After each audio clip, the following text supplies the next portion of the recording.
Hello friends, നമ്മൾ ഇന്ന് video ചെയ്യാൻ പോകുന്നത് ഒരു ഇൻ്റർവ്യൂ ആണ്. അതായത് ഒരു സക്സസ് സ്റ്റോറി. കഷ്ടപ്പെട്ട് പഠിച്ച് ജോലിക്ക് കയറിയ ഓരോ വ്യക്തിക്കും ഉണ്ടാകും അവരെടുത്ത എഫേർട്ടിനെ പറ്റി പറയാൻ ധാരാളം. ഒരാൾ അവരുടെ പഠനം വിജയത്തിലെത്തിയ കഥ പറയുമ്പോൾ കേൾക്കുന്ന നമുക്ക് അത് വലിയൊരു ഇൻസ്പിറേഷൻ തന്നെയാണ്. അതുപോലെ ചെയ്യുക എന്നതിലല്ല, അതിനപ്പുറം നമ്മുടെ താല്പര്യത്തെ ലക്ഷ്യത്തിലെത്തിക്കാൻ ഒരു സക്സസ് സ്റ്റോറി കേൾക്കുന്നതിലൂടെ ചിലപ്പോൾ സാധിച്ചേക്കാം. ഒപ്പം നമുക്ക് കൂടെ ഒന്ന് ഇംപ്രൂവ് ചെയ്യാനും കഴിഞ്ഞേക്കും. കോവിഡിന്റെ ലോക്ക്ഡൌൺ സമയത്താണ് ഈ ഇന്റർവ്യൂ എടുത്തത്. അതുകൊണ്ട് തന്നെ ആക്ച്വലി ഇതൊരു ഓഡിയോ ഇന്റർവ്യൂ ആണ്. ഇന്ന് നമ്മളോടൊപ്പം ഉള്ളത് അഖിലാണ്. അഖില് എൻ്റെ എംടെക്കിന്റെ ക്ലാസ്മേറ്റ് ആയിരുന്നു. അതുപോലെ തന്നെ കോളേജിൽ വർക്ക് ചെയ്യുന്ന ടൈമിൽ എൻ്റെ കൊളീഗും ആയിരുന്നു. അഖിൽ ഇപ്പോൾ റെയിൽവേയില് ചെന്നൈയിലെ ജൂനിയർ എഞ്ചിനീയർ ആയിട്ട് വർക്ക് ചെയ്യുവാണ്. PWD A റാങ്ക് ലിസ്റ്റിലും അഖിലിന് ഉയർന്ന റാങ്ക് നേടാൻ സാധിച്ചിട്ടുണ്ട്. അപ്പോൾ നമുക്ക് അഖിലിനോട് തന്നെ ചോദിക്കാം. ഹലോ അഖിൽ. അഖിൽ ഇപ്പോൾ റെയിൽവേയിലെ ജൂനിയർ എഞ്ചിനീയർ ആയിട്ട് വർക്ക് ചെയ്യുവാണല്ലോ. റെയിൽവേ എക്സാമിനോടൊപ്പം തന്നെ PWD AE എക്സാമും ക്രാക്ക് ചെയ്തിട്ടുണ്ട്. അപ്പോൾ ഈ രണ്ട് എക്സാമിൻ്റെയും പാറ്റേൺ ഡിഫറൻസ് എന്തൊക്കെയാണ്, അതിനെപ്പറ്റി ഒന്ന് പറയാമോ? അതെ Lakshmi, RRB JEE 2018 PWD AE എക്സാമും ഞാൻ ക്ലിയർ ചെയ്തിട്ടുണ്ടായിരുന്നു. ലക്ഷ്മി പറഞ്ഞതുപോലെ തന്നെ RRB JEE examination PWD AE എക്സാമിനേഷനായിട്ട് കുറച്ച് ഡിഫറെൻ്റ് ആണ്. കാരണം RRB JEE എക്സാമിൽ ആക്ച്വലി രണ്ട് ടയർ എക്സാമിനേഷൻ ഉണ്ട്. ടയർ 1ഉം ടയർ 2ഉം ഉണ്ട്. രണ്ടും കമ്പ്യൂട്ടർ ബേസ്ഡ് ആണ്. അതിനുശേഷം ഒരു ഡോക്യുമെൻറ്റ് വെരിഫിക്കേഷനും മെഡിക്കലും ഉണ്ട്. അതാണ് RRB JEEയുടെ ഒരു റിക്രൂട്ട്മെൻറ്റ് പ്രോസസ്സ് എന്ന് പറഞ്ഞു കഴിഞ്ഞാൽ. പക്ഷേ PWD AEയിലാണെങ്കിൽ നമുക്കൊരു OMR ബേസ്ഡ് എക്സാമിനേഷനും പിന്നെ സെലക്ട് ചെയ്യുന്ന കാൻഡിഡേറ്റ്സിന് ഒരു ഇൻ്റർവ്യൂ മാത്രമേ ഉള്ളൂ. സോ RRB JEEയിൽ ടയർ 1 എക്സാമിനേഷൻ എന്ന് പറഞ്ഞു കഴിഞ്ഞാൽ ജനറൽ എക്സാമിനേഷനാണ്. സബ്ജക്ട്സ് എന്ന് പറഞ്ഞാൽ mathematics, general aptitude, general reasoning, English, general awareness, അങ്ങനെയുള്ള സബ്ജക്ട്സ് ആണ് ടയർ 1ൽ വരുന്നത്. 100 മാർക്സിനാണ്. സോ അതെന്ന് പറഞ്ഞു കഴിഞ്ഞാൽ നമ്മൾ കമ്പയർ ചെയ്യുകയാണെങ്കിൽ ബാങ്ക് PO അല്ലെങ്കിൽ ബാങ്ക് ക്ലർക്ക് എക്സാമിനേഷൻ്റെ ഒരു സിലബസ് ആണ് RRBയുടെ ടയർ 1 എക്സാമിനേഷൻ എന്ന് പറഞ്ഞു കഴിഞ്ഞാൽ. ദെൻ ടയർ 2 എക്സാമിനേഷൻ എന്ന് പറഞ്ഞു കഴിഞ്ഞാൽ നമ്മുടെ civil engineering, BTech civil engineering കരിക്കുലമാണ്. നമ്മുടെ PWD AEയുടെ സിലബസ് പോലെ തന്നെയാണ്. PWD AE സിലബസിലുള്ള ഓൾമോസ്റ്റ് എല്ലാ കാര്യങ്ങളും RRBയുടെ ടയർ 2 എക്സാമിനേഷനിലും ഉണ്ട്. പിന്നീട് വരുന്നൊരു കാര്യം എന്ന് പറഞ്ഞു കഴിഞ്ഞാൽ RRBയിൽ ടയർ 1 എക്സാമിനേഷനിൽ തന്നെ നമുക്ക് RRB JEEയിൽ തന്നെ ഇപ്പോൾ എഞ്ചിനീയറിംഗ് സെക്ടർ, സിവിൽ എഞ്ചിനീയറിംഗ് ആണെങ്കിൽ നമുക്കൊരു 3-4 പോസ്റ്റ് ഉണ്ട്. PV ഉണ്ട്, അതുപോലെ വർക്ക്സ് ഡിപ്പാർട്ട്മെൻ്റ് ഉണ്ട്, ഡിസൈൻ ആൻഡ് ഡ്രോയിങ് ഉണ്ട്. അങ്ങനെ ഒരു 4-5 കാറ്റഗറി ഉണ്ട്. അപ്പം ഇതിൽ ഓരോ കാറ്റഗറിയിലും സെപ്പറേറ്റ് കട്ട് ഓഫ് ആണ്. സോ അപ്പം നമ്മൾ ടയർ 1ൽ മാക്സിമം മാർക്ക് സ്കോർ ചെയ്ത് എല്ലാ ഇതുപോലുള്ള പോസ്റ്റിൻ്റെയും കട്ട് ഓഫ് ക്ലിയർ ചെയ്യുന്നതായിരിക്കും എപ്പോഴും നല്ലത്.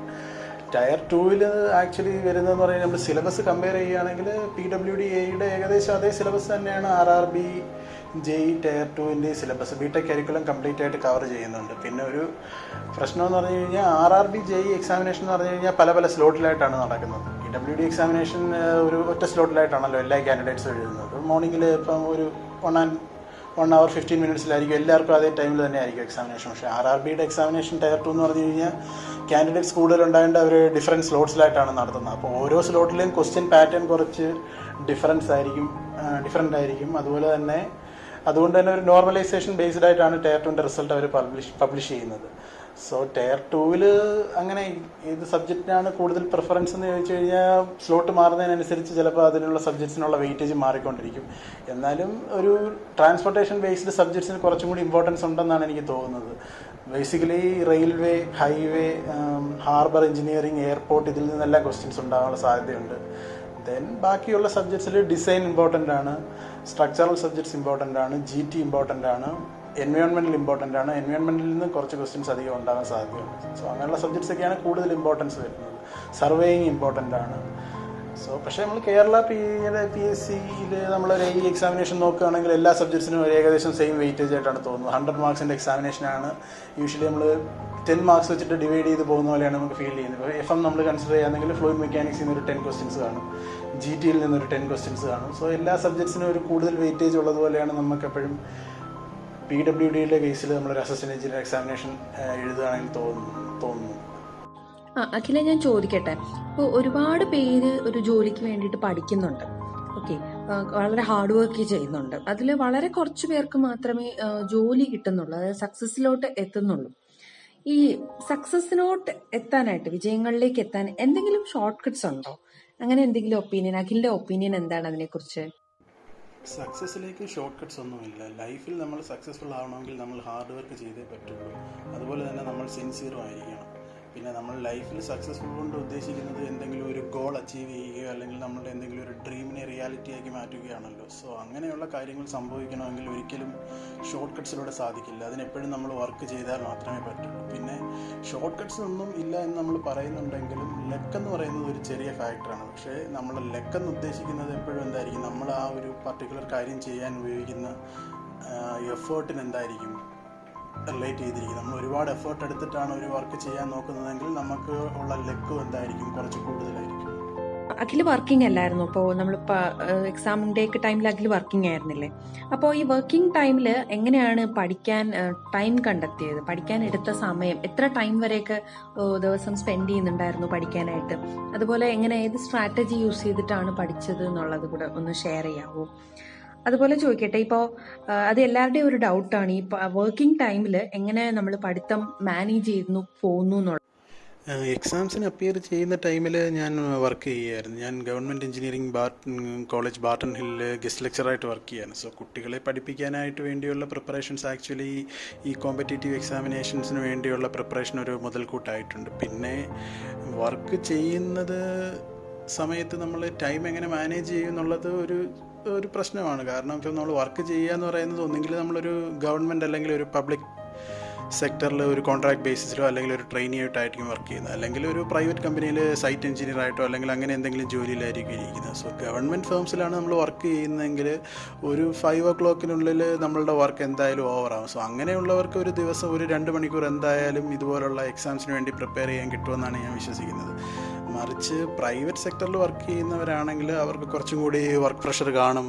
അതുപോലെ തന്നെ ഷിഫ്റ്റൊക്കെ ആണെങ്കിൽ ചിലപ്പം നൈറ്റ് 8 o'clock 9 o'clock വരെയൊക്കെ വർക്ക് ചെയ്യേണ്ടി വരും. സോ അങ്ങനെയുള്ളവർക്ക് എപ്പോൾ ടൈം ഫ്രീ കിട്ടുന്നോ ആ സമയം അത് എഫക്റ്റീവായിട്ട് യൂസ് ചെയ്യുക എന്നുള്ളതാണ് ചെയ്യാൻ പറ്റുന്ന ഒരു കാര്യം. പിന്നീട് വർക്കിംഗ് എന്ന് പറയുന്നത് ഒരിക്കലും നമ്മളുടെ ഒരു പഠിത്തത്തിന് ബുദ്ധിമുട്ടുണ്ടാക്കുമെന്ന് ഞാൻ വിശ്വസിക്കുന്നില്ല. കാരണം നമ്മൾ വർക്ക് ചെയ്യുക എന്നത് ആക്ച്വലി നല്ലതാണെന്നാണ് ഞാൻ വിശ്വസിക്കുന്നത്. കാരണം നിങ്ങളൊരു പെർമനൻറ്റ് ജോലി കണ്ടെത്തുന്നതിന് മുമ്പേ ഒരു കോൺട്രാക്ട് ബേസിസിലോ അല്ലെങ്കിൽ ഒരു സൈറ്റ് എഞ്ചിനീയറായിട്ടോ ആക്ച്വലി വർക്ക് ചെയ്യുകയാണെങ്കിൽ നിങ്ങൾക്ക് ആക്ച്വലി ആ ഒരു ഓഫീസ് എന്ന് പറയുന്ന സിസ്റ്റമൊക്കെ എങ്ങനെയാണ് വർക്ക് ചെയ്യുന്നതിനെ പറ്റി ഒരു ഐഡിയ ഉണ്ട്. ആക്ച്വലി ഒരു പ്രാക്ടിക്കലായിട്ടുള്ള ഒരു നോളജ് നിങ്ങൾക്ക് കിട്ടും. സോ നിങ്ങളൊരു പെർമനൻറ്റ് പോസ്റ്റിൽ സെലക്റ്റഡായി ഒരു പുതിയ ഓഫീസിലോട്ട് ചെല്ലുമ്പോൾ ആക്ച്വലി നിങ്ങളുടെ ഒരു ഓഫീസ് സിസ്റ്റം എങ്ങനെയാണ് വർക്ക് ചെയ്യുന്നതെന്നുള്ള എക്സ്പീരിയൻസ് ഒക്കെ ഉണ്ടായതുകൊണ്ട് ഒരു സ്റ്റാർട്ടിങ് ട്രബിൾ ഉണ്ടാവില്ലെന്നാണ് ഞാൻ വിശ്വസിക്കുന്നത്. പിന്നെ ഒരു ജോലി കിട്ടാനായിട്ട് ഫുൾ ടൈം പഠിക്കേണ്ട ആവശ്യമുണ്ടെന്ന് ഞാൻ വിശ്വസിക്കുന്നില്ല. പക്ഷേ പഠിക്കാൻ ഉപയോഗിക്കുന്ന സമയം പഠിക്കാനായിട്ട് മാത്രം ഉപയോഗിക്കുക, സിൻസിയറായിട്ട് വർക്ക് ചെയ്യുക. ഇപ്പോൾ ഒരു ദിവസം നിങ്ങൾ 2 മണിക്കൂറേ പഠിക്കാനായിട്ട് നിങ്ങൾക്ക് പറ്റുന്നുണ്ടെങ്കിൽ 2 മണിക്കൂർ അതിനു വേണ്ടി തന്നെ ഉപയോഗിക്കുക. അതുപോലെ ഇപ്പോൾ ജോലി ചെയ്തുകൊണ്ട് പഠിക്കുന്ന ആൾക്കാരോട് എന്തെങ്കിലും ഒരു അഡ്വൈസോ എന്തെങ്കിലും കൊടുക്കാനുണ്ടോ? എങ്ങനെ ഏത് രീതിക്ക് നമുക്ക് പഠിച്ചാൽ കൂടുതൽ സക്സസ് ചെയ്യാൻ, നമുക്ക് കൂടുതൽ സക്സസ് ആകാൻ പറ്റുമെന്നുള്ളതിനെ കുറിച്ചൊരു അഡ്വൈസ് കൊടുക്കാവോ? കറൻ്റ്ലി നമ്മൾ ചെയ്യുന്ന ജോബ് നമ്മളുടെ എക്സാം പ്രിപ്പറേഷനെ പൂർണ്ണമായിട്ടും അഫക്റ്റ് ചെയ്യുകയാണെങ്കിൽ വരുന്ന ഒരു എക്സാമിനേഷൻ ഒരുപാട് വേക്കൻസീസ് ഉള്ളതാണ്. നിങ്ങളുടെ ഫിനാൻഷ്യൽ ബർഡൻസ് ഒന്നും നിങ്ങളങ്ങനെ ഫേസ് ചെയ്യുന്നില്ലെങ്കിൽ ഏറ്റവും നല്ല ഓപ്ഷൻ എന്ന് പറയുന്നത് ഒരു എക്സാമിന് ഒരു 3 to 6 months മുമ്പേ വെച്ച് ആ ജോബ് റിസൈൻ ചെയ്തതിന് ശേഷം ബാക്കിയുള്ള ടൈം എക്സാമിനായിട്ട് ഇഫക്റ്റീവായിട്ട് പ്രിപ്പയർ ചെയ്യുന്നതായിരിക്കും. ഗവൺമെൻറ് ഫീൽഡിൽ വർക്ക് ചെയ്യുന്നവരാണെങ്കിൽ അവർക്ക് ലീവ് എടുത്ത് പഠിക്കാനുള്ള ചാൻസ് ഉണ്ടെങ്കിൽ ആ ഒരു ഓപ്ഷൻ യൂസ് ചെയ്യാവുന്നതാണ്. പിന്നെ വർക്ക് ചെയ്യുന്നവർക്ക് കൊടുക്കാനായിട്ടുള്ള അഡ്വൈസ് എന്ന് പറഞ്ഞു കഴിഞ്ഞാൽ എഞ്ചിനീയറിംഗ് സബ്ജക്ട്സിൽ ബേസിക് ഒരു നോളജ് ഉണ്ടെങ്കിൽ, എസ്പെഷ്യലി സ്ട്രക്ചേഴ്സ്, ഡിസൈന്, ഫ്ലൂയിഡ് മെക്കാനിക്സ്, GT ഈ സബ്ജക്ട്സിലൊക്കെ ഒരു നല്ല നോളജ് ഉള്ളവർക്കാണെങ്കിൽ ഒരു 3 to 4 hours അല്ലെങ്കിൽ ഒരു 2 to 3 hours പെർ ഡേ ഒരു എക്സാമിന് വേണ്ടി വർക്ക് ചെയ്യുക, ഒരു 6 months വർക്ക് ചെയ്യുന്നത് തന്നെ വളരെ എഫക്റ്റീവ് ആയിരിക്കും. കാരണം ബാക്കി സബ്ജക്ട്സ് എൻവയോൺമെൻറ്റിലാണെങ്കിലും ഹൈഡ്രോളജി ആണെങ്കിലും ട്രാൻസ്പോർട്ടേഷൻ സർവേയിങ് ഒക്കെ ഈ ഒരു ടൈമിനുള്ളിൽ നമുക്ക് കവർ ചെയ്യാൻ പറ്റുമെന്നാണ് എൻ്റെ ഒരു വിശ്വാസം. സോ ഒരു 2 to 3 hours എങ്കിലും മിനിമം പെർ ഡേ നമ്മൾ വർക്ക് ചെയ്യുകയാണ് ഒരു എക്സാമിന് വേണ്ടിയിട്ട്. അതുപോലെ തന്നെ ഒരു 6 മാസത്തെ ഒരു പ്ലാനിൽ വർക്ക് ചെയ്യുകയാണെങ്കിൽ നമുക്ക് ഓൾമോസ്റ്റ് എല്ലാ സബ്ജക്ട്സും കവർ ചെയ്യാൻ പറ്റുമെന്നാണ് എൻ്റെ ഒരു വിശ്വാസം. ഇപ്പൊ A-level എക്സാംസിനൊക്കെ പ്രോബ്ലംസ് ഒരുപാട് ചോദിക്കുന്നുണ്ടല്ലോ. പഴയ ഒരു പാറ്റേണിലല്ല ഇപ്പൊ ക്വസ്റ്റ്യൻസ് വരുന്നത്. പഴയ ഇപ്പോൾ പ്രീവിയസ് ക്വസ്റ്റ്യൻ പേപ്പർ നോക്കുവാണെങ്കിൽ ഇപ്പോഴത്തെ ക്വസ്റ്റ്യൻ പേപ്പറിൽ ഒരുപാട് പ്രോബ്ലംസിന് ഇമ്പോർട്ടൻസ് കൊടുത്ത് ചോദിക്കുന്നുണ്ട് A-level എക്സാംസിനൊക്കെ. അപ്പോൾ അഖില് പഠിക്കുമ്പോൾ പ്രോബ്ലംസ് ഒക്കെ എങ്ങനെയാണ് വർക്കൗട്ട് ചെയ്യുന്നത്? ഏത് രീതിക്ക് വർക്കൗട്ട്, ഏത് ഡെപ്ത് വരെ വർക്കൗട്ട് ചെയ്താൽ നമുക്ക് പ്രോബ്ലംസ് ഒക്കെ കിട്ടും? അതുപോലെ പ്രോബ്ലംസ് വർക്കൗട്ട് ചെയ്യാനായിട്ട് എന്തെങ്കിലും സ്പെസിഫിക് ആയിട്ടുള്ള ടെക്സ്റ്റ് ബുക്ക് എന്തെങ്കിലും സജസ്റ്റ് ചെയ്യാനുണ്ടോ? PSCയുടെ അസിസ്റ്റൻറ്റ് എഞ്ചിനീയർ എക്സാമിനേഷൻസ് എല്ലാം ഇപ്പോൾ വളരെ കോമ്പറ്റീറ്റീവ് ആണ്. സോ കോച്ചിങ് സെൻറ്ററുകൾ കൂടി വന്നതോടുകൂടി തന്നെ ആ കോമ്പറ്റീഷൻ്റെ ഒരു ഇൻറ്റൻസിറ്റി വളരെ കൂടുതലാണ്. അതുകൊണ്ട് തന്നെ ഈ ക്വസ്റ്റ്യൻ പേപ്പർ കുറച്ചുകൂടി ടഫാക്കാനായിട്ട് PSC ചെയ്ത ഒരു കാര്യമായിട്ടാണ് എനിക്ക് തോന്നുന്നത് ഈ കൂടുതൽ ന്യൂമറിക്കൽ പ്രോബ്ലംസ് ക്വസ്റ്റ്യൻസിൽ ഇൻകോർപ്പറേറ്റ് ചെയ്യാൻ തുടങ്ങിയത്. സോ ന്യൂമറിക്കൽ പ്രോബ്ലംസിൻ്റെ ഒരു പ്രശ്നം എന്ന് പറഞ്ഞു കഴിഞ്ഞാൽ ഇത് ടൈം കൺസ്യൂമിംഗ് ആണ്. നമ്മൾ വർക്കൗട്ട് ചെയ്തിട്ട് നമുക്കൊരു ആൻസർ കിട്ടിയില്ലെങ്കിൽ നമ്മൾ അത്രയും ടൈം അവിടെ വേസ്റ്റ് ആവുകയാണ്. അതാണ് ന്യൂമറിക്കൽ പ്രോബ്ലംസിൻ്റെ ഒരു പ്രശ്നമായിട്ട് എനിക്ക് തോന്നുന്നു ഈ എക്സാമിനേഷനിൽ. കാരണം നമുക്ക് ഒരു 1 hour 15 minutes ആകെ ഉള്ളൂ. അതിൽ 100 questions അറ്റൻഡ് ചെയ്യണം. സോ അതിലൊരു 25% ന്യൂമറിക്കൽ ക്വസ്റ്റ്യൻസ് ആണെങ്കിൽ നമ്മൾ ചിലപ്പം ക്വസ്റ്റ്യൻ വർക്കൗട്ട് ചെയ്യുമ്പോൾ നമുക്ക് കറക്റ്റ് ആൻസർ കിട്ടിയില്ലെങ്കിൽ 4-5 ക്വസ്റ്റ്യൻ നിങ്ങൾ വർക്കൗട്ട് ചെയ്യുകയാണ്, 4-5 ക്വസ്റ്റ്യൻ നിങ്ങൾക്ക് കറക്റ്റ് ആൻസർ കിട്ടുന്നില്ലെങ്കിൽ ഒരു 5 or 6 അല്ലെങ്കിൽ 10 minutes നിങ്ങൾക്ക് വേസ്റ്റ് ആവുകയാണെങ്കിൽ അത് ബാക്കിയുള്ള ക്വസ്റ്റ്യൻസ് അറ്റൻഡ് ചെയ്യുന്നതിനെ പ്രതികൂലമായിട്ട് അഫക്റ്റ് ചെയ്യാനുള്ള സാധ്യതയുണ്ട്. ന്യൂമറിക്കൽ ക്വസ്റ്റ്യൻസ് ബേസിക്കലി ചോദിക്കുന്ന സബ്ജക്ട്സ് എന്ന് പറഞ്ഞു കഴിഞ്ഞാൽ GTയിൽ നിന്ന് ചോദിക്കും, ഫ്ലൂയിഡിൽ നിന്ന് ചോദിക്കും, സ്ട്രക്ചറിൽ നിന്നുണ്ടാവാം, ഡിസൈനിൽ നിന്നുണ്ടാവാം, യൂഷ്വലി സർവേ ആൻഡ് എൻവയോൺമെൻറ്റൽ എഞ്ചിനീയറിംഗിൽ നിന്ന്, ഈ സബ്ജക്ട്സിൽ നിന്നൊക്കെയാണ് ബേസിക്കലി ന്യൂമറിക്കൽ ക്വസ്റ്റ്യൻസ് ചോദിക്കുന്നത്. ഇതിൽ തന്നെ എൻവയോൺമെൻറ്റിലെയും സർവേയിലെയൊക്കെ ക്വസ്റ്റ്യൻസ് എല്ലാ എക്സാമിനേഷൻസും ഏകദേശം സെയിം പാറ്റേണിൽ തന്നെയാണ് ചോദിക്കുന്നത്. പിന്നെ ഡിഫറൻസ് വരുന്നത് മെയിൻലി GTയിലും FM-ലും സ്ട്രക്ചറിലും അതുപോലെ തന്നെ ഡിസൈനിലുമാണ്. ഒരു 4-5 സബ്ജക്ട്സിൽ നിന്നാണ് മെയിൻലി ന്യൂമറിക്കൽസ് ചോദിച്ചുകൊണ്ടിരിക്കുന്നത്. ന്യൂമറിക്കൽസ് പ്രിപ്പയർ ചെയ്യാനായിട്ട് ഏറ്റവും നല്ല ടെക്സ്റ്റ് ബുക്കായിട്ട് എനിക്ക് ഫീൽ ചെയ്യുന്നത് MEDCയുടെ അവരുടെ എഞ്ചിനീയറിംഗ് സർവീസ് എക്സാമിനേഷൻ്റെ പ്രീവിയസ് ഇയർ ക്വസ്റ്റ്യൻസ് വർക്കൗട്ട് ചെയ്യുന്ന ഒരു ടെക്സ്റ്റ് ബുക്കുണ്ട്. സോ അതിൽ ആക്ച്വലി അവരൊരു പർട്ടിക്കുലർ ക്വസ്റ്റ്യൻ്റെ ഡീറ്റെയിൽഡ് സൊല്യൂഷൻസ് ഒക്കെ തന്നിട്ടുണ്ട്. സോ ആ ടെക്സ്റ്റ് ബുക്കിലുള്ള ക്വസ്റ്റ്യൻസ് ഒക്കെ വർക്കൗട്ട് ചെയ്ത് ഡൗട്ട്സ് വരുമ്പോൾ നിങ്ങൾ സ്റ്റാൻഡേർഡ് ടെക്സ്റ്റ് ബുക്ക് റെഫർ ചെയ്യുകയാണെങ്കിൽ അത് വളരെ ബെനിഫിറ്റ് ആയിരിക്കും. PSC അസിസ്റ്റൻറ്റ് എഞ്ചിനീയർ എക്സാമിനേഷൻസിൽ വരുന്ന ന്യൂമറിക്കൽസ് ഒരു 90-95% നിങ്ങൾക്ക് കവർ ചെയ്യാനായിട്ട് ജസ്റ്റ് ആ ടെക്സ്റ്റ് ബുക്കിലുള്ള എല്ലാ പ്രോബ്ലംസും വർക്കൗട്ട് ചെയ്താൽ മതി. കാരണം ആ ടെക്സ്റ്റ് ബുക്കിൽ തന്നെ ആക്ച്വലി പ്രോബ്ലംസ് ഉണ്ട്, അതിൻ്റെ ഡീറ്റെയിൽഡ് സൊല്യൂഷൻസ് ഉണ്ട്. സോ ഡീറ്റെയിൽഡ് സൊല്യൂഷൻസ് നോക്കുമ്പോൾ നിങ്ങൾക്ക് എന്തെങ്കിലും ഡൗട്ട് വരികയാണെങ്കിൽ സ്റ്റാൻഡേർഡ് ടെക്സ്റ്റ് ബുക്ക് റെഫർ ചെയ്താൽ ഡൗട്ട്സ് ക്ലാരിഫൈ ചെയ്ത് പഠിക്കുകയാണെങ്കിൽ അത് വളരെ ബെനിഫിറ്റ് ആയിരിക്കും ഇതുപോലുള്ള ന്യൂമറിക്കൽ എക്സാംസിന് PSC എക്സാമിനേഷൻ്റെ ന്യൂമറിക്കൽസ് കിട്ടാനായിട്ട്. അതുപോലെ തന്നെ ഒരുപാട് പേര് ചോദിക്കുന്ന ഒരു ക്വസ്റ്റ്യൻ ആണ്, കോച്ചിങ്ങിന് എന്തെങ്കിലും പോയിട്ടുണ്ടായിരുന്നോ അഖിലെ? കോച്ചിങ് നമ്മളിപ്പോൾ ഒരു ടെക്നിക്കൽ എക്സാംസിന് നമ്മൾ ആക്ച്വലി BTechന് പഠിക്കുന്ന സബ്ജക്ട്സ് ഒക്കെ തന്നെയാണ്. അപ്പോൾ അതിനൊരു കോച്ചിങ് പോയാൽ മാത്രമേ നമുക്ക് നല്ല റാങ്ക് കിട്ടൂ എന്നുള്ള അങ്ങനെ എന്തെങ്കിലും ഒപ്പീനിയൻ ഉണ്ടോ? ഞാൻ കോച്ചിങ്ങിന് പോയിട്ടില്ല. എൻ്റെ ഒരു ഒപ്പീനിയനിൽ ഒരു BTech കഴിഞ്ഞ് ഫ്രഷറായിട്ട് വരുന്ന ഒരു കാൻഡിഡേറ്റ് ഒരു കോമ്പറ്റേറ്റീവ് എക്സാം എഴുതുകയാണെങ്കിൽ ഒരു കോച്ചിങ്ങിൻ്റെ ആവശ്യമുണ്ടെന്ന് എനിക്ക് തോന്നുന്നില്ല. കാരണം BTech കഴിഞ്ഞ് ഒരു 6 മാസത്തിനോ 1 വർഷത്തിനോ ഇടയിൽ കോമ്പറ്റേറ്റീവ് എക്സാം എഴുതുന്നവർക്ക് ഒരു കോച്ചിങ്ങിൻ്റെ ആവശ്യമുണ്ടെന്ന് എനിക്ക് തോന്നുന്നില്ല. കാരണം അവർക്ക് ആ BTech സബ്ജക്ട്സ് എല്ലാമായിട്ടൊരു നല്ല ബേസിക് നോളജ് ഉണ്ടാകും. സോ ജസ്റ്റ് ഒന്ന് പഠിച്ചു കഴിഞ്ഞാൽ തന്നെ അവർക്ക് അങ്ങനെയുള്ള എക്സാംസ് എഴുതാൻ പറ്റുമെന്നാണ് എൻ്റെ ഒരു വിശ്വാസം. പക്ഷേ ഒരു BTech കഴിഞ്ഞ് ഒരു 2-3 വർഷം കഴിഞ്ഞതിന് ശേഷമാണ് ഒരു കോമ്പറ്റേറ്റീവ് എക്സാമിന് അപ്പിയർ ചെയ്യുന്നതെങ്കിൽ ചിലപ്പം കോച്ചിങ് ബെനിഫിറ്റ് ആകാനാണ് സാധ്യത. കാരണം നമ്മൾ BTechന് ശേഷം നമ്മൾ MTech ചെയ്യുകയാണ് ഒരു 2 വർഷം.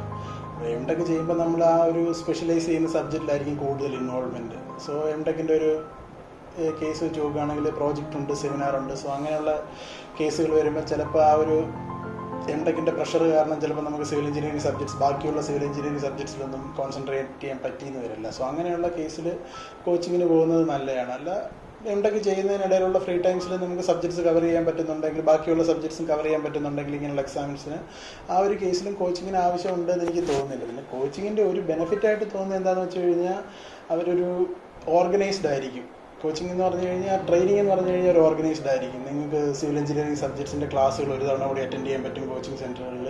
പിന്നെ റെഗുലർലി വീക്ക്ലി ബേസിലോ അല്ലെങ്കിൽ ഡെയിലി ബേസിലോ അവർ ഒബ്ജക്റ്റീവ് ടൈപ്പ് എക്സാമിനേഷൻസ് നടത്തും. സോ നിങ്ങൾക്ക് ഒരുപാട് ക്വസ്റ്റ്യൻസ് വർക്കൗട്ട് ചെയ്യാൻ കിട്ടും. സോ അതെല്ലാം നമ്മുടെ ഒരു PWD അല്ലെങ്കിൽ PSCയുടെ ഒരു അസിസ്റ്റൻറ്റ് എഞ്ചിനീയർ എക്സാമിനേഷനോ അല്ലെങ്കിൽ ഓവർസിയർ അങ്ങനെയുള്ള എക്സാമിനേഷൻ വെച്ച് നോക്കുകയാണെങ്കിൽ മാക്സിമം നമ്പർ ഓഫ് ക്വസ്റ്റ്യൻസ് നിങ്ങൾ ഇതുപോലുള്ള ഡെയിലി ഓർ വീക്ക്ലി ബേസ്ഡ് എക്സാംസിൽ അറ്റൻഡ് ചെയ്യുന്നത് ആക്ച്വലി ഒരു ബെനിഫിറ്റാണ്.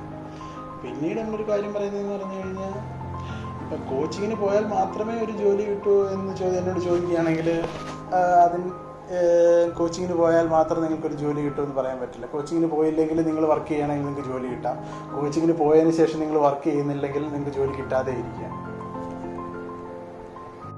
പിന്നെ എന്തെങ്കിലും റീസൺ കൊണ്ട് നിങ്ങൾക്ക് കോച്ചിങ്ങിന് പോകാൻ പറ്റുന്നില്ലെങ്കിൽ തന്നെ ഒരുമാതിരിപ്പെട്ട എല്ലാ കോച്ചിങ് സെൻറ്ററുകളുടെയും സ്റ്റഡി മെറ്റീരിയൽസിൻ്റെ സ്കാൻഡ് കോപ്പീസ് ഓൺലൈനിൽ അവൈലബിൾ ആണ്. നിങ്ങൾ MEDC നോക്കുകയാണെങ്കിലോ അല്ലെങ്കിൽ IAS മാസ്റ്റർ, ACE അങ്ങനെയുള്ള മേജറായിട്ടുള്ള എല്ലാ കോച്ചിങ് സെൻറ്റേഴ്സിൻ്റെയും സ്റ്റഡി മെറ്റീരിയൽസ് അതിൻ്റെ സ്കാൻഡ് വേർഷൻസ് ഓൺലൈനിൽ അവൈലബിൾ ആണ്. സോ നിങ്ങൾക്ക് അത് ഡൗൺലോഡ് ചെയ്ത് തന്നെ സ്റ്റഡി മെറ്റീരിയൽസ് റെഫർ ചെയ്യാം. സ്റ്റാൻഡേർഡ് ടെക്സ്റ്റ് ബുക്ക് റെഫർ ചെയ്യുന്നതിനേക്കാളും കുറച്ചുകൂടി ഈസി ആയിട്ടുള്ളതെന്ന് പറഞ്ഞു കഴിഞ്ഞാൽ സ്റ്റഡി മെറ്റീരിയൽസ് റെഫർ ചെയ്യുന്നതായിരിക്കും. കാരണം അവർ ഇമ്പോർട്ടൻറ്റ് പോയിന്റ്സ് എല്ലാം ഹൈലൈറ്റ് ചെയ്തിട്ടൊക്കെ ആയിരിക്കും അവരുടെ സ്റ്റഡി മെറ്റീരിയൽസ് പ്രിപ്പയർ ചെയ്യുന്നത്. So standard text book refer ചെയ്യുന്നതിനേക്കാൾ നല്ല ഇതുപോലുള്ള സ്റ്റഡി മെറ്റീരിയൽസ് റെഫർ ചെയ്യുന്നതായിരിക്കും. സോ അത് നിങ്ങൾക്ക് പർച്ചേസ് ചെയ്യേണ്ട ആവശ്യം തന്നെ ഇല്ല. ഇതിൻ്റെ എല്ലാ സ്കാൻഡ് വേർഷൻസ് പല പല സൈറ്റ്സിലായിട്ട് ഓൺലൈനിൽ അവൈലബിൾ ആണ്. പിന്നീടുള്ള ഒരു കാര്യം എന്ന് പറഞ്ഞു കഴിഞ്ഞാൽ കോച്ചിങ്ങിന് പോകുന്നവർക്ക് ഈ റെഗുലറായിട്ട് എക്സാംസ് അറ്റൻഡ് ചെയ്യാൻ പറ്റും. കോച്ചിങ് സെൻറ്റർ കണ്ടക്ട് ചെയ്യുന്നത് അതിന് ചെയ്യാൻ പറ്റുന്നതെന്ന് പറഞ്ഞു കഴിഞ്ഞാൽ കോച്ചിങ്ങിന് പോകാത്തവർക്ക് തന്നെ ഇതുപോലെ തന്നെ ഓൺലൈനിൽ ഒരുപാട് വെബ്സൈറ്റ്സ് അവൈലബിൾ ആണ്. നിങ്ങൾക്ക് OMR ബേസ്ഡ് ഓരോ സബ്ജക്ട്സിനും നിങ്ങൾക്ക് OMR ബേസ്ഡ് ക്വസ്റ്റ്യൻസ് കിട്ടും. അത് നിങ്ങൾക്ക് അറ്റൻഡ് ചെയ്യാം. സോ അത് അറ്റൻഡ് ചെയ്യുമ്പോൾ ഒരു ഗുണമെന്ന് പറഞ്ഞു കഴിഞ്ഞാൽ ചില ക്വസ്റ്റ്യൻസിൻ്റെ ആൻസറിന് എക്സ്പ്ലനേഷൻ ഒന്നും അവർ തരില്ല, ഡയറക്റ്റ് ഒരു ആൻസർ അങ്ങ് കാണിക്കത്തേ ഉള്ളൂ. അപ്പോൾ നിങ്ങൾക്ക് ഒരു ഡൗട്ട് ഉണ്ടാവും, ഇതാണോ കറക്റ്റ് ആൻസർ. അപ്പോൾ അങ്ങനെ ഒരു കേസിൽ ഡൗട്ട് വരുമ്പോൾ നിങ്ങൾക്ക് ചിലപ്പോൾ വന്നതിന് ശേഷം ഒരു സ്റ്റാൻഡേർഡ് ടെക്സ്റ്റ് ബുക്കോ അല്ലെങ്കിൽ ഇതുപോലുള്ള ഏതെങ്കിലും സ്റ്റഡി മെറ്റീരിയൽസോ റെഫർ ചെയ്യുന്നത് ആക്ച്വലി ഒരു ബെനിഫിറ്റ് ആയിരിക്കും. സോ കോച്ചിങ്ങിന് പോകാത്തവർക്ക് ചെയ്യാൻ പറ്റുന്നൊരു കാര്യം എന്ന് പറഞ്ഞു കഴിഞ്ഞാൽ ഈ സ്റ്റഡി മെറ്റീരിയൽസ് എല്ലാം ഓൺലൈനിൽ അവൈലബിൾ ആണ്. അത് ഡൗൺലോഡ് ചെയ്ത് പ്രിൻ്റ് ഔട്ട് എടുത്തോ അല്ലാതെ ഫോണിലൂടെ പഠിക്കുക എന്നുള്ളതാണ്. പിന്നെ ഈ എക്സാം ഇവർ കണ്ടക്ട് ചെയ്യുന്ന കോച്ചിങ് സെൻറ്റേഴ്സ് കണ്ടക്ട് ചെയ്യുന്ന എക്സാമിനെ കവർ ചെയ്യാൻ പറ്റുന്ന ഒരു രീതി എന്ന് പറഞ്ഞാൽ ഇതുപോലുള്ള ഓൺലൈൻ വെബ്സൈറ്റുകളിൽ കുറേ സൈറ്റുകളിൽ actually objective based questions, subject vice objective based questions available ആണ്. സോ അത് വർക്കൗട്ട് ചെയ്യുക, ഇതുപോലെ ഡൗട്ട്സ് വരുമ്പോൾ റെഫർ ചെയ്യുക എന്നുള്ളത് ഒരു എഫിഷ്യൻറ്റ് വേ ആണ് പഠിക്കുക എന്നുള്ളത്. പിന്നീട് കോച്ചിങ്ങിന് പോയി കഴിഞ്ഞാൽ കുറച്ച് ബെനിഫിറ്റ് ഉണ്ട്. കാരണം അവരൊരു ഓർഗനൈസ്ഡ് വേയിലാണ്, ഒരു ജോബ് ഓറിയൻറ്റഡ് ആയിട്ടാണ് എപ്പോഴും ടീച്ചിങ് എന്ന് പറഞ്ഞു കഴിഞ്ഞാൽ. സോ ചിലപ്പം ട്രിക്സ് ഒക്കെ പറഞ്ഞു തരുമായിരിക്കും, അല്ലെങ്കിൽ അങ്ങനെയുള്ള കുറേ കാര്യങ്ങളൊക്കെ ഉണ്ടാകും. സോ അതൊക്കെയാണ് നിങ്ങൾ ഇമ്പോർട്ടൻസ് കൊടുക്കുകയാണെങ്കിൽ കോച്ചിങ്ങിന് പോകുന്നത് തന്നെയാണ് നല്ലത്. കാരണം ജോബ് ഓറിയൻറ്റഡ് ട്രെയിനിങ് എന്ന് പറഞ്ഞു കഴിഞ്ഞാൽ എപ്പോഴും സബ്ജക്ട്സിനോടുള്ള ബേസിക്സ് ഒന്നും ആയിരിക്കില്ല അവർ എപ്പോഴും ഇൻക്രീസ് ചെയ്യുന്നത്. ഒരു ജോലി എങ്ങനെ കിട്ടാം അതിനുള്ള രീതിയിലുള്ള ക്വസ്റ്റ്യൻസ് ആയിരിക്കും അവർ വർക്കൗട്ട് ചെയ്യുന്നത്, അല്ലെങ്കിൽ പ്രീവിയസ് ഇയർ ക്വസ്റ്റ്യൻസ് വർക്കൗട്ട് ചെയ്യും. സോ അങ്ങനെയുള്ള കോച്ചിങ്ങിന് പോകുകയാണെങ്കിൽ കുറച്ച് ബെനിഫിറ്റ്സ് ഉണ്ട്. ഇപ്പം നമുക്ക് കോമ്പറ്റേറ്റീവ് എക്സാം എഴുതുകയാണെങ്കിൽ കുറച്ച് ബെനിഫിറ്റ്സ് ഉണ്ടെന്ന് തന്നെയാണ് എൻ്റെ വിശ്വാസം. ഇപ്പം അല്ലാതെ ഒരു IASന്റെ എക്സാമിനേഷൻ, എഞ്ചിനീയറിംഗ് സർവീസോ അല്ലെങ്കിൽ ഗേറ്റ് ഒക്കെ പ്രിപ്പയർ ചെയ്യുകയാണെങ്കിൽ ഈ ജോബ് ഓറിയൻറ്റഡ് ട്രെയിനിങ് പോലെ ട്രെയിൻ ചെയ്തിട്ട് കാര്യമൊന്നുമില്ല. അതിന് നമ്മൾ കുറച്ചും കൂടെ എല്ലാ സബ്ജക്ട്സിലും കുറച്ചുകൂടെ ബേസിക് നോളജ് ഉണ്ടാകണം, ഡീപ്പായിട്ട് പഠിക്കേണ്ടി വരും. സോ ആ ഒരു കേസിൽ ട്രെയിനിങ്ങും ജോബ് ഓറിയൻറ്റഡ് ട്രെയിനിങ്ങും രണ്ടും എൻ്റയർലി ഡിഫറൻ്റ് ആയിട്ടാണ് എനിക്ക് തോന്നുന്നത്. ജോബ് ഓറിയൻറ്റഡ് ട്രെയിനിങ് ആണ് ഇപ്പം PWD AE ഒരു എക്സാമിനേഷൻ വരുമ്പോൾ കുറേ കോച്ചിങ് സെൻറ്ററുകൾ ഒരു AE കോഴ്സ് എന്ന് പറഞ്ഞ ഒരു കോച്ചിങ് സ്റ്റാർട്ട് ചെയ്യും. സോ അതിൽ പോയി കഴിഞ്ഞാൽ നിങ്ങൾക്ക് കുറച്ച് ബെനിഫിറ്റ്സ് ഉണ്ട്. അതിൽ പോയി ക്ലാസ് അറ്റൻഡ് ചെയ്യുന്നു, റെഗുലറായിട്ട് എക്സാംസ് അറ്റൻഡ് ചെയ്യുന്നു, അന്നന്ന് പഠിപ്പിക്കുന്ന ടോപ്പിക്കുകൾ പഠിക്കുന്നു, അതിൻ്റെ ബേസ് ചെയ്ത് വരുന്ന സബ്ജക്ട്സ് കവർ ചെയ്തതിന് ശേഷം എക്സാംസ് അറ്റൻഡ് ചെയ്യുകയാണെങ്കിൽ വളരെയധികം ബെനിഫിറ്റ് ഉണ്ട് എന്ന് തന്നെയാണ് എനിക്ക് തോന്നുന്നത്. അങ്ങനെ ചെയ്യാൻ പറ്റാത്തവർക്ക് ചെയ്യാൻ പറ്റുന്ന ഒരു കാര്യം എന്ന് പറഞ്ഞു കഴിഞ്ഞാൽ ഇതുപോലുള്ള കോച്ചിങ് സെൻറ്റേഴ്സിൻ്റെ സ്റ്റഡി മെറ്റീരിയൽസ് ഓൺലൈനിൽ അവൈലബിൾ ആണ്. അത് ഡൗൺലോഡ് ചെയ്യുക, അത് റെഫർ ചെയ്യുക. അതുപോലെ തന്നെ ഇതുപോലുള്ള ഓൺലൈൻ സൈറ്റ്സിൽ തന്നെ ആക്ച്വലി കുറേ ഒബ്ജക്റ്റീവ് ബേസ്ഡ് സബ്ജക്റ്റ് വൈസ് ആയിട്ട് തന്നെ കാണും ഒബ്ജക്റ്റീവ് ബേസ്ഡ് ക്വസ്റ്റ്യൻസ്. സോ അത് അറ്റൻഡ് ചെയ്യുക, ഡൗട്ട്സ് വരുമ്പം ഇതുപോലെ ബാക്ക് റെഫറൻസ് റെഫർ ചെയ്ത് ക്ലിയർ ചെയ്യുക. അങ്ങനെയുള്ള കാര്യങ്ങൾ ചെയ്യുന്നതായിരിക്കും അവർക്കൊരു ബെറ്റർ ഓപ്ഷനായിട്ട് എനിക്ക് തോന്നുന്നത്. ഇനി ഇതുപോലെ തന്നെ കോച്ചിങ് സെൻറ്ററുകൾ തന്നെ അവിടെ നമ്മൾ മെമ്പർഷിപ്പ് എടുത്തില്ലെങ്കിലും എനിക്ക് തോന്നുന്നു അവർ മോക്ക് ടെസ്റ്റുകൾ നടത്താറുണ്ട്. സോ അത് നമുക്ക് എല്ലാവർക്കും അറ്റൻഡ് ചെയ്യാൻ പറ്റുമായിരിക്കും. സോ അങ്ങനെ ഓപ്പർച്യൂണിറ്റീസ് എന്തെങ്കിലും കിട്ടുകയാണെങ്കിൽ അത് യൂസ് ചെയ്യുക. സോ അത് വളരെ നല്ലൊരു ഓപ്ഷൻ ആയിരിക്കും. എക്സാം എഴുതുന്ന കുട്ടികൾക്ക് ഏറ്റവും വലിയൊരു പ്രോബ്ലമാണ് ഈ നെഗറ്റീവ് മാർക്ക് വരുന്നത്. നെഗറ്റീവ് മാർക്കിങ്ങിലാണ് ഒരുപാട് റാങ്ക് താഴോട്ട് പോകുന്നത് എല്ലാവരും. അപ്പോൾ അത് ഒഴിവാക്കാനായിട്ട് എന്തെങ്കിലും ഒരു അഡ്വൈസോ എന്തെങ്കിലും ഉണ്ടോ അഖിലിൻ്റെ ഭാഗത്തുനിന്ന്? നെഗറ്റീവ് മാർക്കിങ്ങിനെ പറ്റി ചോദിക്കുകയാണെങ്കിൽ എൻ്റെ ഈ ഒബ്സർവേഷൻ എത്രത്തോളം കറക്റ്റാണെന്ന് എനിക്കറിയില്ല. പർട്ടിക്കുലർലി ഫോർ എക്സാമ്പിൾ നമ്മളൊരു ക്വസ്റ്റ്യൻ അറ്റൻഡ് ചെയ്യുകയാണ്. സോ 4 ഓപ്ഷൻസ് ഉള്ളതിൽ 4 ഓപ്ഷൻസും കംപ്ലീറ്റ്ലി കൺഫ്യൂസിങ് ആണ്. നിങ്ങൾക്ക് യാതൊരു ഐഡിയയും ഇല്ല ആൻസർ ഏതാണെങ്കിൽ. അങ്ങനെയുള്ള കേസിൽ അങ്ങനെയുള്ള ക്വസ്റ്റ്യൻസ് ലീവ് ചെയ്യുന്നതാണ് നല്ലത്. അല്ലാതെ നമ്മൾ ഫോർച്യൂൺ ഫേവേഴ്സ് ദ ബ്രേവ് എന്ന് പറയുന്ന കൺസെപ്റ്റ് എടുത്തിട്ട് വെറുതെ ഒരു ആൻസർ ചെയ്ത് കഴിഞ്ഞാൽ അത് ഓവറോൾ പെർഫോമൻസിനെ അഫക്റ്റ് ചെയ്യത്തതേ ഉള്ളൂ എന്നാണ് എൻ്റെ ഒരു വിശ്വാസം. അതുപോലെ തന്നെ ഒരു എക്സാമിന് നമ്മൾ ഗസ് ചെയ്ത് കുറച്ച് ക്വസ്റ്റ്യൻസൊക്കെ ആൻസർ ചെയ്യുമല്ലോ. സോ അങ്ങനെ ഗസ് ചെയ്യുന്നതെന്ന് പറഞ്ഞു കഴിഞ്ഞാൽ ആക്ച്വലി കുറേ ഫാക്ടേഴ്സിനെ എഫക്റ്റ് ചെയ്തിട്ടായിരിക്കണം അങ്ങനെ നമ്മളിപ്പോൾ ഗസ് ചെയ്ത് കുറച്ച് ആൻസർ എഴുതുകയാണെങ്കിൽ നമ്മൾ ചെയ്യേണ്ടത്. കാരണം ജനറലി ഇപ്പോൾ നിങ്ങളൊരു ക്വസ്റ്റ്യൻസ് നോക്കുകയാണ്, ക്വസ്റ്റ്യൻ നല്ല ടഫാണ്. സോ ക്വസ്റ്റ്യൻ നല്ല ടഫാണെങ്കിൽ നോർമൽ ഒരു പോസിബിലിറ്റി എന്ന് പറഞ്ഞു കഴിഞ്ഞാൽ കട്ട് ഓഫ് വളരെ കുറവായിരിക്കും. സോ അങ്ങനെ ഒരു കേസിൽ നിങ്ങൾക്ക് മാക്സിമം എത്ര ക്വസ്റ്റ്യൻ നിങ്ങൾക്ക് കറക്റ്റായിട്ട് അറിയാമെന്നുള്ളത് നിങ്ങൾ ആദ്യം ആൻസർ ചെയ്യുക. അതിനുശേഷം ഒരു നല്ല കട്ട് ഓഫ് കുറവായിരിക്കും. എക്സാം നല്ല ടഫാണെങ്കിൽ കട്ട് ഓഫ് വളരെ കുറവായിരിക്കും. സോ ആ ഒരു കേസിൽ ചെയ്യാൻ പറ്റുന്ന ഏറ്റവും നല്ല ഓപ്ഷൻ എന്ന് പറഞ്ഞു കഴിഞ്ഞാൽ കറക്റ്റായിട്ട് അറിയാവുന്ന ക്വസ്റ്റ്യൻസ് എല്ലാം ആൻസർ ചെയ്യുക എന്നുള്ളതാണ്. അതിനുശേഷം ഇപ്പം നിങ്ങൾക്കൊരു 10 ക്വസ്റ്റ്യൻസ് അറിയാം. 10 ക്വസ്റ്റ്യൻസിനെ പറ്റി നിങ്ങൾക്ക് ചെറിയ ഡൗട്ടുണ്ട്, 2 ഓപ്ഷൻ അല്ലാതെ നിങ്ങൾക്കൊരു വിശ്വാസമുണ്ട്. ആകെയുള്ള 4 ഓപ്ഷൻസിൽ 2 ഓപ്ഷൻ കറക്റ്റ് അല്ല എന്ന് നിങ്ങൾക്ക് ഷുവറായിട്ട് അറിയാം. പിന്നീടുള്ള 2 ഓപ്ഷൻസ് ആണ്, അതിലേതോ ഒന്നാണ് കറക്റ്റ് ഓപ്ഷൻ എന്ന് വരാനുള്ള ഒരു സാധ്യതയുണ്ട്. സോ അങ്ങനെയുള്ളൊരു 10 ക്വസ്റ്റ്യൻസ് ഉണ്ടെങ്കിൽ നിങ്ങൾ ഈ 10 ക്വസ്റ്റ്യൻസ് അറ്റൻഡ് ചെയ്യുകയാണെന്ന് വെച്ചു. ഈ 10 ക്വസ്റ്റ്യൻസ് അറ്റൻഡ് ചെയ്യുകയാണെങ്കിൽ 5 ക്വസ്റ്റ്യൻസ് ശരിയായി, 5 ക്വസ്റ്റ്യൻസ് ഫെയിലായി. നമ്മൾ ഒരു പ്രോബബിലിറ്റി വെച്ച് നോക്കുകയാണെങ്കിൽ ഒരു 50-50 ഗസ് ചെയ്യുകയാണ്. 5 ക്വസ്റ്റ്യൻ ശരിയായി, 5 ക്വസ്റ്റ്യൻ സെറ്റാവാനാണ് ചാൻസ് എന്നുള്ള രീതിയിൽ. കാരണം 2 ഓപ്ഷൻ അല്ല, ഈ 10 ക്വസ്റ്റ്യനിലും 2 ഓപ്ഷൻ അല്ലെന്ന് നിങ്ങൾക്ക് 100% ഉറപ്പാണ്. പിന്നീടുള്ള 2 ഓപ്ഷനിൽ ഏതോ ഒരെണ്ണമാണ്, അത് ഏതാണെന്ന് നിങ്ങൾക്ക് കറക്റ്റായിട്ട് അറിയുന്നില്ല. ചെറിയ ഡൗട്ട്സ് ഉണ്ട് രണ്ടിലും. സോ അങ്ങനെയുള്ള കേസിൽ ഈ 10 ക്വസ്റ്റ്യൻ അറ്റൻഡ് ചെയ്യുന്നത് തന്നെയാണ് നല്ലത്. കാരണം 5 ക്വസ്റ്റ്യൻ ശരിയായി, 5 ക്വസ്റ്റ്യൻ തെറ്റാവാൻ നമ്മളൊരു നോർമൽ പ്രോബബിലിറ്റി, അല്ലെങ്കിൽ നിങ്ങൾ അത്രയ്ക്ക് ബാഡിലേക്കുള്ള ആളായിരിക്കണം 10 ക്വസ്റ്റ്യനും തെറ്റാനായിട്ട്. നമ്മളൊരു നോർമലി നമ്മൾ കൺസിഡർ ചെയ്യുമ്പോൾ 5 എണ്ണം ശരി, 5 എണ്ണം തെറ്റാവാനാണ് സാധ്യത. സോ 5 ക്വസ്റ്റ്യൻ നിങ്ങൾ ശരി ചെയ്യുകയാണെങ്കിൽ 5x1 നിങ്ങൾക്ക് 5 മാർക്സ് കിട്ടും. പക്ഷേ 5 ക്വസ്റ്റ്യൻസ്, ബാക്കിയുള്ള 5 ക്വസ്റ്റ്യൻ തെറ്റിപ്പോയി. സോ തെറ്റിപ്പോയതിനകത്ത് 5 ക്വസ്റ്റ്യൻ നിങ്ങൾക്ക് തെറ്റിയാലും 5 ക്വസ്റ്റ്യൻസ് ഇൻറ്റു 1/3 എന്നേ കുറയുന്നുള്ളൂ. സോ നിങ്ങൾക്ക് 5 മാർക്ക് എന്തായാലും കുറയുന്നില്ല. നിങ്ങളിപ്പം ഈ വളരെ ടഫായിട്ടുള്ളൊരു എക്സാമിനേഷൻ അറ്റൻഡ് ചെയ്തു, ആകെ 100 ക്വസ്റ്റ്യൻസ് ഉണ്ട്, അതിൽ 50 ക്വസ്റ്റ്യൻസ് നിങ്ങൾക്ക് കറക്റ്റായിട്ട് അറിയാം. ഈ 50 ക്വസ്റ്റ്യൻസ് നിങ്ങൾ ചെയ്ത ഓപ്ഷൻ, ടിക്ക് ചെയ്ത ഓപ്ഷൻ എന്ന് പറഞ്ഞു കഴിഞ്ഞാൽ കറക്റ്റാണ്. സോ 50 മാർക്ക് നിങ്ങൾക്ക് കിട്ടാനുള്ള ചാൻസ് എന്തായാലും ഉണ്ട്. അതിനുശേഷമുള്ള ബാക്കിയുള്ളൊരു 50 ക്വസ്റ്റ്യനിൽ ഒരു 10 ക്വസ്റ്റ്യൻസിൽ നിങ്ങൾക്ക് 2 ക്വസ്റ്റ്യൻസിലുള്ള 2 ഓപ്ഷൻസ് അല്ല എന്ന് ഷുവറായിട്ട് ഉറപ്പാണ്. ബാക്കിയുള്ള 2 എണ്ണത്തിൽ ചെറിയ ഡൗട്ട്സ് ഉണ്ട്. സോ അങ്ങനെയുള്ളൊരു 10 ക്വസ്റ്റ്യൻസിൽ നിങ്ങൾ അറ്റൻഡ് ചെയ്യുന്നതായിരിക്കും നല്ലതെന്നാണ് എൻ്റെ ഒരു വിശ്വാസം. കാരണം ഇത് എൻ്റെ ഒരു ഒപ്പീനിയനാണ്, ഇത് എത്രത്തോളം ശരിയാണെന്ന് എനിക്കറിയില്ല. സോ കാരണം നിങ്ങൾ ആ 10 ക്വസ്റ്റ്യൻസ് നിങ്ങൾ അറ്റൻഡ് ചെയ്യുകയാണ്. സോ ഒരു നോർമൽ നമ്മളൊരു മാത്തമാറ്റിക്കൽ പ്രോബബിലിറ്റി നോക്കുകയാണെങ്കിൽ 5 എണ്ണം ശരി, 5 എണ്ണം തെറ്റാനായിട്ട് സാധ്യത ചെയ്യുകയാണെങ്കിൽ 5 എണ്ണം ശരിയാകുമ്പോൾ നിങ്ങൾക്ക് 5 മാർക്ക് കൂടെ കിട്ടും, 55. പിന്നീടുള്ള 5 ക്വസ്റ്റ്യൻ തെറ്റിയാലും നിങ്ങൾക്ക് 5 മാർക്ക് കുറയുന്നില്ല, 5x1/3 കുറയുന്നുള്ളൂ. Nearly 1.some mark, 1.5 above some മാർക്കേ കുറയുന്നുള്ളൂ. സോ അങ്ങനെ വെച്ച് നോക്കുകയാണെങ്കിൽ നിങ്ങൾക്ക് 50 കിട്ടി. നിങ്ങൾ ഈ 10 ക്വസ്റ്റ്യൻസോടെ ലീവ് ചെയ്യുകയാണെങ്കിൽ നിങ്ങൾക്ക് 50 കിട്ടുള്ളൂ. പക്ഷേ ഇപ്പോഴത്തെ ഒരു കേസിൽ നിങ്ങൾക്ക് 53 സംതിങ് സ്കോർ ചെയ്യാൻ പറ്റും. സോ അങ്ങനെ പല ഫാക്ടേഴ്സിനെ എഫക്റ്റ് ചെയ്തിരിക്കും നിങ്ങൾ ആക്ച്വലി ഗസ് ചെയ്ത് ആൻസർ ചെയ്യുന്ന ഒരു കേസിൽ നെഗറ്റീവ് മാർക്കിനെ പറ്റി നോക്കുകയാണെങ്കിൽ. മറിച്ച് എക്സാമിനേഷൻ വളരെ ഈസിയാണ്, വളരെ ലിബറലായിട്ടുള്ള എക്സാമിനേഷനാണ്. അങ്ങനെ ഒരു കേസിൽ കട്ട് ഓഫ് എന്തായാലും വളരെ കൂടുതലായിരിക്കും. നിങ്ങളൊരു വളരെ ഈസി എക്സാമിനേഷൻ ആണെങ്കിൽ കട്ട് ഓഫ് 70 ആയിട്ടായിരിക്കും നമ്മൾ കൺസിഡർ ചെയ്യുന്നത്. 70 ആയിരിക്കും കട്ട് ഓഫ് വരുന്നത്. സോ നിങ്ങളൊരു 60 ക്വസ്റ്റ്യൻസ് അറ്റൻഡ് ചെയ്തുള്ളൂ. 60 ക്വസ്റ്റ്യൻസ് ഷുവറായിട്ട് നിങ്ങൾക്ക് അറിയുകയും ചെയ്യും നിങ്ങൾ അറ്റൻഡ് ചെയ്ത 60 ക്വസ്റ്റ്യൻസ് ശരിയാണെന്നുള്ളത്. പക്ഷേ എക്സാമിനേഷൻ ഇത്ര ലിബറൽ ആയതുകൊണ്ട് കട്ട് ഓഫ് എന്തായാലും ഒരു 70 എബോ ആയിട്ടൊക്കെ ആവാനായിരിക്കും വരാൻ സാധ്യത. അങ്ങനെ കട്ട് ഓഫ് വളരെ കൂടുതലാണെങ്കിൽ നിങ്ങൾ 60 അറ്റൻഡ് ചെയ്ത് 60 കറക്റ്റായി 60 മാർക്സ് സ്കോർ ചെയ്തുകൊണ്ട് ഒരു ബെനിഫിറ്റും ഇല്ല. ബാക്കിയുള്ള 40 ക്വസ്റ്റ്യൻസ് നിങ്ങൾ അതുപോലെ ലീവ് ചെയ്യുകയാണെങ്കിൽ ബേസിക്കലി അത് യാതൊരു ബെനിഫിറ്റും ചെയ്യുന്നില്ല. സോ അങ്ങനെ കേസിൽ ഇതുപോലെ എന്തെങ്കിലും 2 ഓപ്ഷൻ അല്ല, ബാക്കിയുള്ള 2 ഓപ്ഷനിൽ ശരിയുണ്ടെന്ന് ഉറപ്പാണ്, അങ്ങനെയുള്ള ക്വസ്റ്റ്യൻസ് അറ്റൻഡ് ചെയ്യുന്നതായിരിക്കും നല്ലത്. കാരണം എന്തായാലും എക്സാമിനേഷൻ ലിബറലാണ്. സോ കട്ട് ഓഫ് വളരെ കൂടിയിരിക്കാനാണ് സാധ്യത. അങ്ങനെ കേസിൽ മാക്സിമം ക്വസ്റ്റ്യൻസ് അറ്റൻഡ് ചെയ്യുന്നതായിരിക്കും നല്ലത്. കാരണം 50-50 പ്രോബബിലിറ്റി വെച്ച് നോക്കുകയാണെങ്കിൽ തന്നെ 20 ക്വസ്റ്റ്യൻ ശരിയായി, 20 ക്വസ്റ്റ്യൻ തെറ്റി.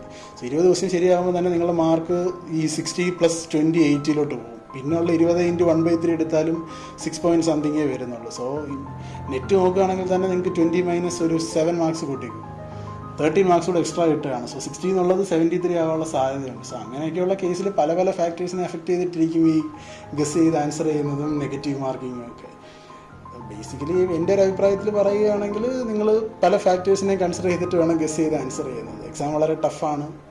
അങ്ങനെയാണെങ്കിൽ നിങ്ങൾക്കിപ്പം കറക്റ്റായിട്ട് അറിയാവുന്ന എല്ലാ ക്വസ്റ്റ്യൻസും ആൻസർ ചെയ്യുന്നത് തന്നെ വളരെ നല്ലതാണ്. അതുപോലെ തന്നെ ബാക്കിയുള്ള ക്വസ്റ്റ്യൻസിൽ കംപ്ലീറ്റ് ഡൗട്ടാണ്, എല്ലാം കൺഫ്യൂസിങ് ആണ്. ഒരു ഓപ്ഷൻ ആണെന്ന് നിങ്ങൾക്ക് ഉറപ്പില്ലെങ്കിൽ അത് ലീവ് ചെയ്യുന്നത് തന്നെയായിരിക്കും നല്ലത്. മറിച്ച് ഇതുപോലെ തന്നെ 2 ഓപ്ഷൻ അല്ലാതെ നിങ്ങൾക്ക് ഷുവറായിട്ടും ഒഴിവാക്കാം. ബാക്കിയുള്ള 2 ഓപ്ഷനിൽ ചെറിയൊരു കൺഫ്യൂഷൻ ഉണ്ടെങ്കിൽ അങ്ങനെയുള്ള കുറച്ച് ക്വസ്റ്റ്യൻസ് അറ്റൻഡ് ചെയ്യുന്നത് നല്ലതായിരിക്കും.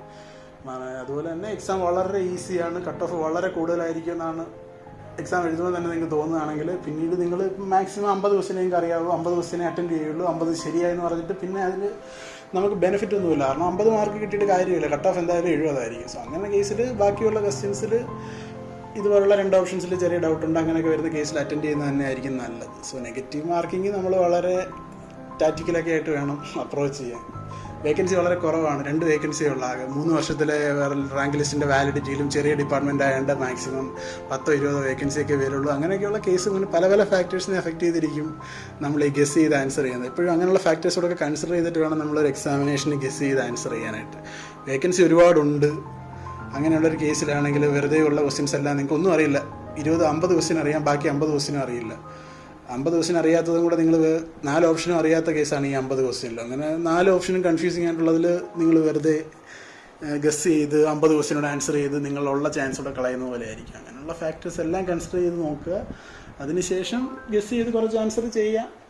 അത് ഓരോ കാൻഡിഡേറ്റ്സിൻ്റെയും ഒരു അന്നേരത്തെ ഒരു ചിന്ത പോലെ ഇരിക്കും. കുറച്ച് ലോജിക്കുണ്ട് അതിൽ. അങ്ങനെയാണ് എൻ്റെ വിശ്വാസം. Thank you Akhil. സ്വന്തം അനുഭവത്തിൽ നിന്ന് ഇത്രയും വാല്യുബിൾ ആയിട്ടുള്ള ഇൻഫർമേഷൻസ് നമ്മളോടൊപ്പം ഷെയർ ചെയ്തതിന് നന്ദി. Thank you, Lakshmi, for giving me this opportunity to share my experiences and thoughts about how to prepare for a competitive examination. I hope it will be helpful to others who are going to write competitive examinations in the future, and I wish them all success.